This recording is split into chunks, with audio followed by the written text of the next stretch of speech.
In the PCBA placement process, the quality of the solder paste printing process largely determines the quality of the SMT process, which can also directly determine the overall soldering effect. So, how does the solder paste printing? 1. The first step is stencil evaluation. PC Basics process engineers will conduct a rigorous evaluation of the stencil. Stencil before going online must check whether the stencil openings are correct, to see whether the stencil has more openings, miss openings, whether the plugging of holes, the presence of dross, to avoid the appearance of even tin, less tin and other phenomena. 2. The second step is solder paste preparation. The solder paste used must be stored strictly in the refrigerator, and the relevant statistics must be done for each entry and exit.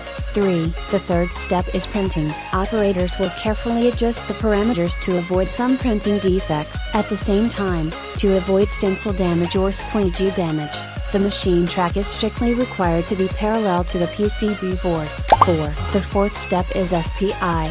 SPI can cover some of the manually detected defects. He can effectively detecting the solder paste printing process of incomplete print, excessive print, icicle, misalignment and many other defects. In order to achieve good printing results, PC Basic will carefully control each key point to improve the printing quality of the solder paste and increase the efficiency of the product and the company. This video is here, follow us. The next video will continue to introduce you more PCBA related content.